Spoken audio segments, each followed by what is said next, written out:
Major funding for these programs is provided by grants from HSH Nordbank and First American Title Insurance Company of New York, Perfect Building Maintenance, Allied Partners, SJP Properties, Murray Hill Properties, Bank of America, Greenberg Traurig LLP. Additional funding is provided by grants from Arbor Realty Trust, Antares Investment Partners, Athena Group, BRT Realty Trust, Burden LLP, City Habitats, City Investment Fund, Cushman & Wakefield, Eastern Consolidated, Essex Capital Partners, Herbert J. Sims & Company, Herrick Feinstein LLP, Helmsley Spear, Jackson Development Group, James D. Kuhn Real Estate Institute at Syracuse University, Kilroy Metal Products, Massey Knackle Realty Services, M&T Bank, Meridian Capital Group, McSam Hotel Group, Newmark Knight Frank, Moynihan Organization, Must Development, Palin Enterprises, Rosenthal & Rosenthal, Signature Bank, Sidney Fettner Associates, Sutphin Properties, Stonehenge Partners, Studley, Triangle Services, Witkoff Group, Extreme Contracting and Deconstruction.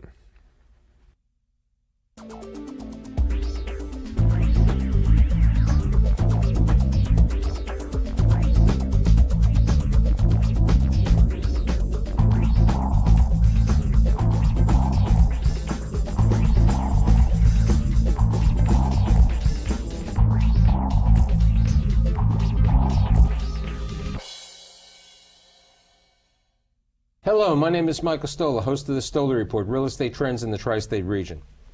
You know, I'm not Kreskin. I don't have a crystal ball of what's happening in the market, but I have never, in my 7 seasons, assembled this group of gurus, the power brokers, the economists, the market researchers, the guys, to put 4 of them in the same room is unbelievable. I'm so happy that these people are going to tell me and my audience from around the world who watch it on the internet what the economy looks like in the tri-state region and even a little further. My guests today include Ken McCarthy, Managing Director of Cushman & Wakefield, John Powers, Chairman of the Tri-State Region, C.B. Richard Ellis, Sam Chandon, Chief Economist at Reese, and Nissan Chandy, Managing Director at Marcus & Millichap. Since I screwed up, so you flew in here today. Okay, you came here from California. I know, we didn't have snow for you. We have a little rain over here. What's the market like? How do you see it? Prior to the show, we had that word. In the real estate market, there are these words. They start with the letter R. And John will tell you, we forgot one of the words in New York for many years. It was called recourse on loans. So that was one word. The second word is recession or perceived recession. What do we have? So what's our man from Southern California have to tell us? Actually, I'm based in Northern California, but I study the U.S. markets. And our take on the economy and recession or no recession, the R word could also mean recovery, is that the fundamentals of the economy are actually in quite good condition outside of housing. And a couple of examples, if you take a look at the GDP numbers that came out for the fourth quarter, which were anemic, 0.6%, if you look underneath that number, a major drag besides housing was the fact that companies were clearing out inventory. The inventory liquidation is part of the reason why the number came in so weak. If you look at the overall consumption and demand, it was 2%. Business outlays were up 7% on a year-over-year basis. And so once you segregate these different sectors in the economy, there's plenty of strength. But I'm afraid what's happened is that over the last 3 or 4 months, because of the credit situation and of course housing and the subprime problems, we have basically done a great job of talking ourselves into a recession because of the psychological effect on the consumer. They are beginning to pull back. And more importantly right now, the psychological effect on CEOs and CFOs. Their sentiment is way down. So I think what we're seeing is a period of weak to no growth for 1 or 2 quarters. Because of that, pullback, some of it unnecessary. Another piece of evidence in this regard is the fact that if you just look at the last 6 months, sectors that are in recession, construction, manufacturing, financial services, lost 280,000 jobs. Sectors that are growing, leisure, trade, healthcare, and education, professional services outside of financial activities added 480,000 jobs.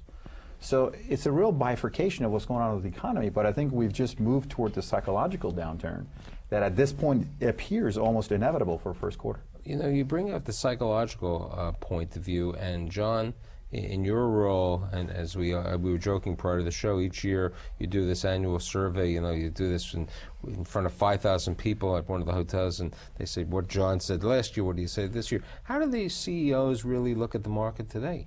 I mean, the CEOs that CB is dealing with that you know, and then I'm going to ask Sam his opinion on that. Well, we're dealing with many different markets. I mean, we were just discussing the overall economy, and of course, I want to try to get closer. I want to try to get more on the tri-state region on that. How do CEOs who are talking to you, who are thinking of possibly moving into a new building or expanding, or hear about this perception, or see that some people are slowing down and purchasing? How do you see that? well, I think that there's no question that the growth that we've experienced over the last few years is not what people are looking for this year or possibly a year from now going forward.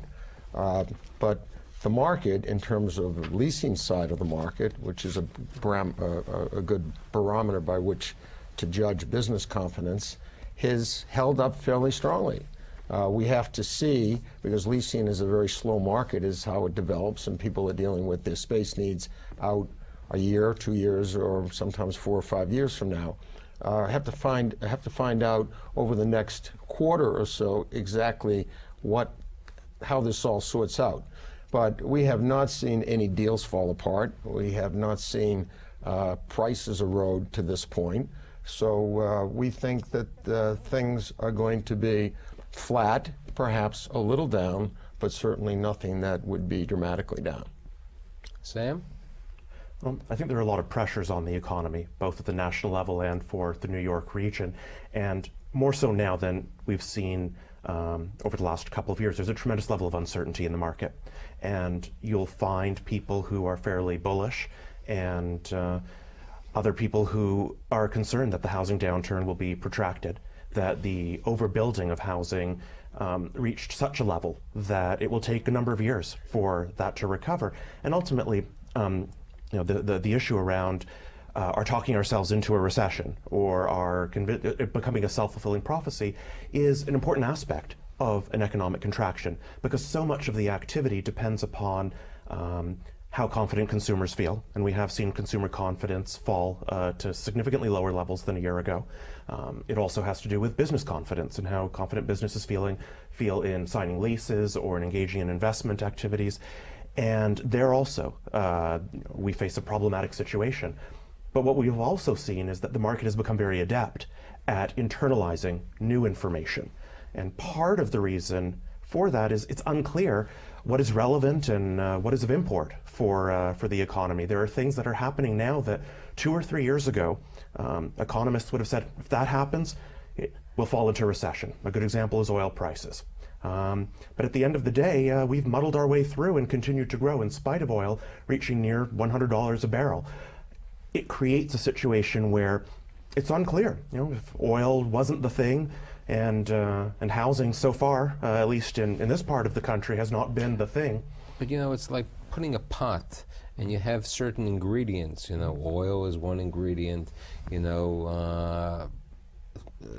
Job loss is another ingredient. Housing, and then we spoke prior to the show about the subprime and the credit crisis. Mm-hmm. What were you saying about that prior to the show? Well, the important thing there is that it wasn't just the subprime in and of itself that caused this problem. We're all monitoring the subprime portion of the mortgage market. It was growing, and it was growing at an alarming rate. And the fact that you faced the housing downturn eventually was inevitable. And we thought that the subprime component of it, as it became a problem, would be absorbed into what you would consider a natural downturn. The first domino of the problems that we're facing today really was the credit agencies coming out and saying we really didn't mean it when they were rating the pools. And that uncertainty, everything goes back to uncertainty and investors not having visibility. And the reason why there's a prolonged period of time right now that we're facing this uncertainty or investors lack visibility is because of the unknown nature of the degree of this problem. You know, I don't want to bring up the credit agencies, but over the past number of months, I've had some of the agencies and some of the conduit and the lenders on the show, and I basically said that it was poor underwriting, you know, and I think it was. I mean, but this crisis has now exasperated to the point that financing for transactions in New York, transactions for around the country, have been affected in the commercial office sector. And when is this going to change? When is you know I said the 7 good years, the 7 bad years. I hope we're never in that situation. When is this going to change? Well, if you look at the spreads for CMBS a year ago, AAAs versus BBBs, very, very narrow. And what it suggests is that across bond classes, across different deals, the market wasn't differentiating good quality from bad quality. And I suggest that that's the case across markets and sectors as well. That an interesting, probably the most interesting aspect of cap rate compression is not cap rates falling relative to treasuries as much as it is the way in which cap rates in some of the smallest, least liquid markets in the country fell relative to cap rates in the biggest places. For my audience, do you think prices, because you know I want to get down to Mr. America who's on who watches the show as opposed to inside baseball, do you think prices of, I'd like to pose it to everyone, of houses in the tri-state region, office market prices, and office buildings are dropping over the next couple months? Well, home prices have certainly already declined and will probably continue to do so. There's definitely an inventory overhang there. When you're talking about lease rates, we're not seeing that yet. We're not sure if we're going to see it because there are certain underlying fundamentals that are supporting it, and certainly the number of deals getting done suggests that we're not yet at the point where it's weak. But as John said before, a leasing deal is not done overnight. Right. When a large lease is done, it's 6 months in creation, right, John? Maybe a year or even longer. Depends on the size of the deal. But Depending on the deals, right. on the big deal. But now, so that's So it definitely lags, there's no question. Your question was the next few months, but it could be that down the road we might see some softness there. But again, in New York in particular, the metro area is a supply-constrained market, so a lot will depend on what happens with demand. If employment, which has continued to grow, even through December, except for financial services. You look at the other office-using sectors, they've been up. Professional business services was up in the fourth quarter. Information services was up in the fourth quarter. So there's still a lot of demand out there, and unless we see a significant drop-off in demand, and it had to be pretty significant, I think, to put downward pressure on pricing at this point. And for office buildings, however, for the prices of the assets themselves, we have seen prices fall. Yes. And to the extent that enough capital was flowing in or enough money was flowing in search of an investment opportunity and has retrenched to some degree, we'll get those healthy leases as jobs continue to grow, but prices are going to come more in line with the underlying fundamentals. Each year, I always pick up the Wall Street Journal like on January 2nd, and they have this list of all these economists, all these leaders, and None they of say, us. but I put all of you in that good category, and they say, it's January 2nd, what is Treasury, what is the 2-year Treasury going to be, what's the 5-year Treasury, what's the 10-year Treasury, and what's prime going to be, and what's LIBOR? Did you expect LIBOR, which was at 5.5%, to go down to 3%? Did you expect the Fed fund rate to go down? I mean, we expected it to go down, but not nearly as much as it's gone down. We expected it to go down to around 4. So a significant reduction of short-term rates. But I remember that 75 bip decline that came really as a safeguard against what was happening in global markets. Part of that was caused by the fraudulent activity in the French bank that was causing. But then there was a 50 basis point drop anyway. Right. Yeah. So, I mean, let's look at it this way. Do you, and I'd like to pose this to all of you, where do you see in 3 months or 6 months, do you see Treasuries, 2-year Treasuries to be at 2%? I mean, do we see prime going down to 5? Do we see LIBOR down to 2.5? Because on my role at Apollo, part of my life is, when we're lending, we're saying we want LIBOR floors. We're worried that LIBOR is going to go down because to return to our investors, we can't accept that reduction over there. We need a certain return on our funds. So what do you say? I think there's more Fed action to come to stimulate this economy for two reasons. One, this housing situation is serious. And the best remedy, not solution, but the remedy, is to allow people that are on adjustable loans right now to get on attractive longer-term financing.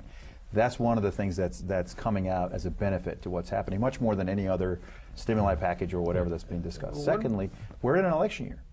That has a lot to do with the fact that this economic downturn has to be as shallow and quickly resolved as possible, whatever side of the political spectrum you fall in. So I think what's going to happen is that we're going to have a pretty sluggish first half, but the stimuli that's being pumped in right now is going to show up in the second half. And you're going to have a very nice rebound in the second half, and at that point, very quickly, the attention is going to turn to taking all this away to avoid an inflation problem, which with high energy prices you're going to face. One more comment on the bigger question you asked about the credit crisis affecting prices and commercial real estate. We are seeing deals being done right now on different terms. And loan to values have gone from 80 or higher percent, which they should never have really been, you could argue, during the heat of the market, back down to 60, 65, 70%. There is debt capital available out there, but the sponsor has to be of good quality and the product has to be of decent quality. So the price adjustment that Sam was talking about, I agree what we're seeing out there based on actual deals that we're involved in, it's occurring based on product quality and the quality of the sponsor.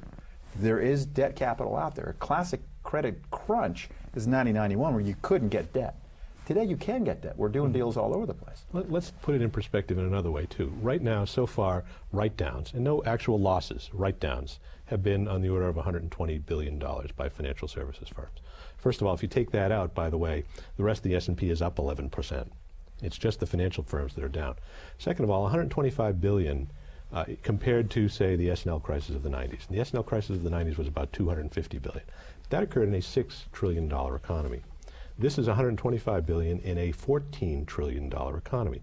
We have a lot more flexibility, a lot more ability to absorb this kind of hit than we did 20 years ago. Very true on a financial front, but on the psychological front, I think it's the psychological and the perception important. is the key. Absolutely. But you know, part of the government approach to increase the amount of the mortgages, that are going to go into the pool, the 417,000. The conforming mortgage limit, raising it. Mortgage limit. Do you think this is a panacea? I mean, I think raising the conforming mortgage limit from $417,000 to, let's say, $600,000 is going to afford a lot of upper middle class families the chance to refinance their mortgages at a slightly lower rate, and there'll be a small refinancing boom. But by and large, these are not the people who are losing their homes. I think that allowing people to lock in at long-term rates that are sufficiently, that are low enough that they can really afford to make these payments in the long run is the key to really protecting a lot of homeowners that are a little lower on the income spectrum. The increase in the conforming mortgage limit is something that probably falls closer to the political side than to sort of trying to address the housing crisis. Well, this perception that we said, be it recession, be it all this perception, what effect is that having on the New York City real estate market, John? Well, I think that we've been discussing this cyclical situation, which is clearly on everyone's mind, and obviously the focus of this discussion. But we have a real, in my view, a structural change that's taking place in the economy at the same time over a relatively long period of time.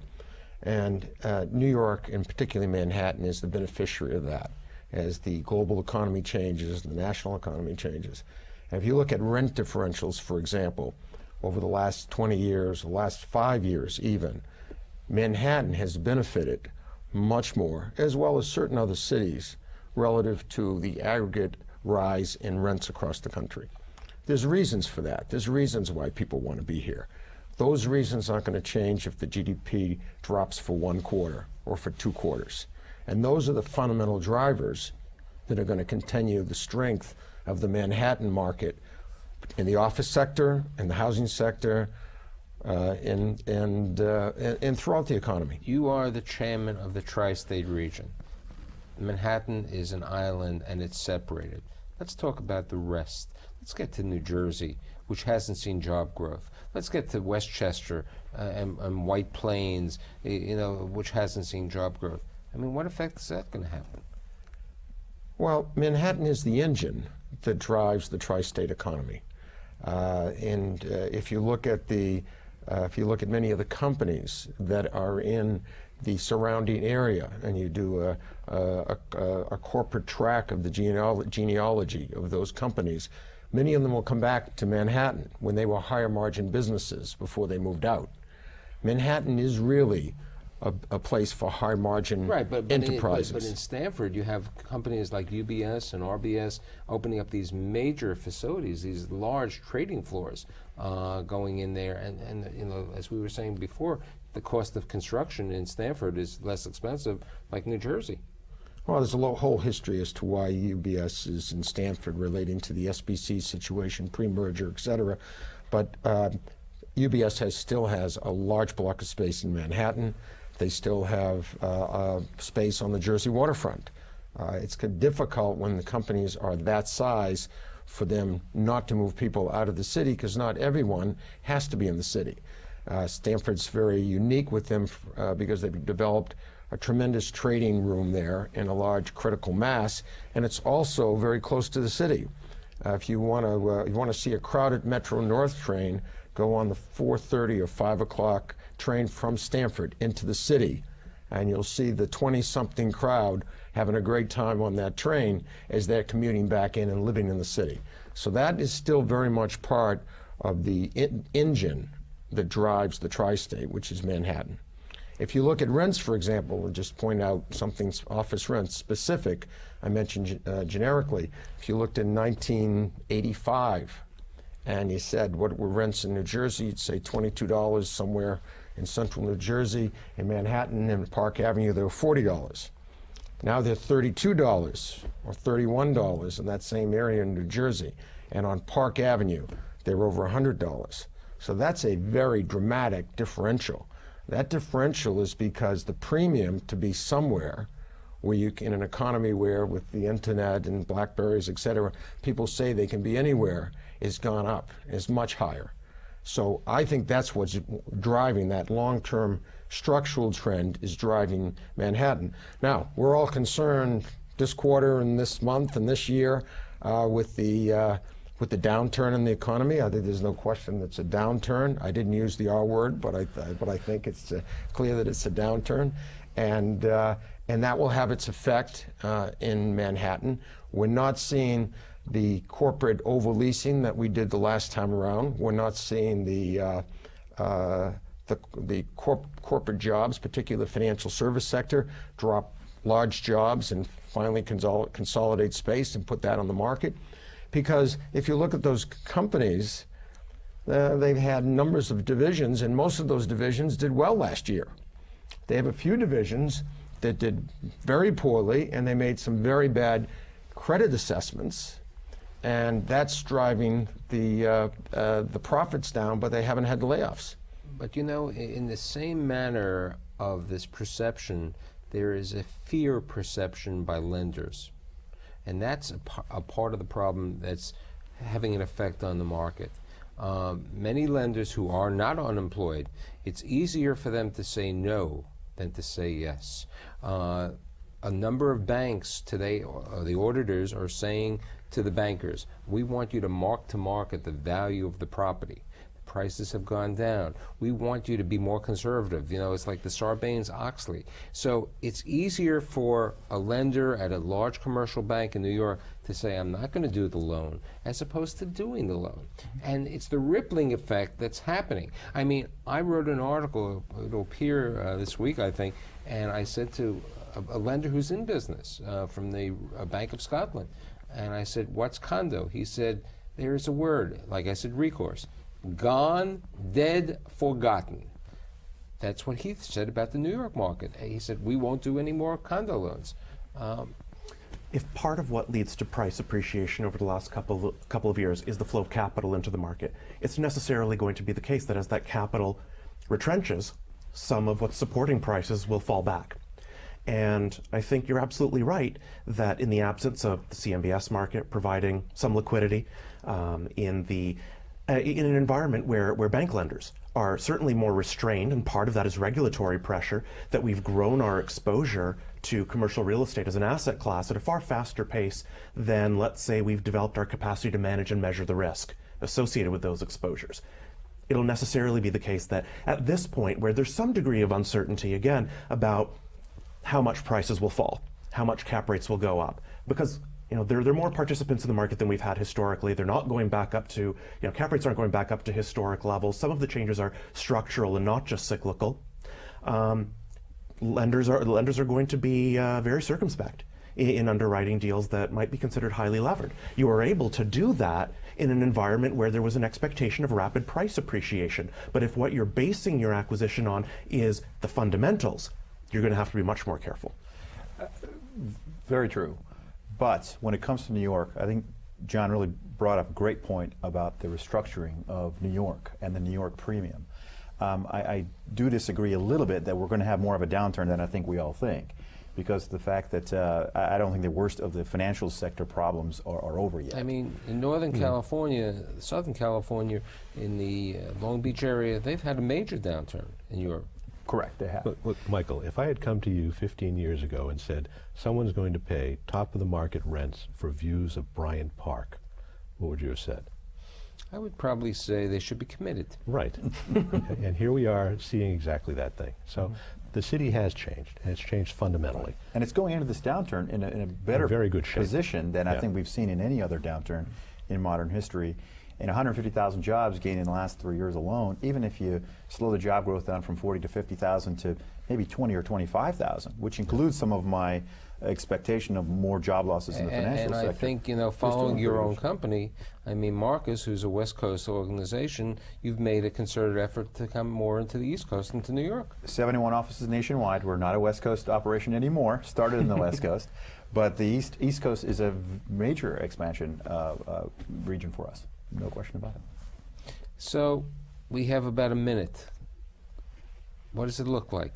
6 months from now, if I brought you back, are we in a much better shape? Where do we stand? Quick comment. Probably about the same in terms of uncertainty, but I think expecting better. I think a lot of the uncertainty, I'll disagree and say a lot of the uncertainty will be out of the market then. We'll see the bad news in the financial services. We'll know where they are. But in terms of Manhattan, I think it'll be pretty solid. Sam, 10 seconds. I think it is a more protracted downturn. It won't be a mild downturn like we saw in 2001, but and the fundamentals are there in New York, and it is a supply-constrained environment. Worried about prices. Last. I think you're going to see a sluggish first half, 0 to maybe slightly negative GDP. I think you're going to see a nice bounce in the second half. I think prices are going to adjust, but I think right now we're at the peak of the uncertainty where buyers and sellers are disconnecting. I think that'll resolve itself by mid-year 08. I'd like to thank all of you, and next week we have insurance company guys talking about where they see the market. See you next week. Thank you.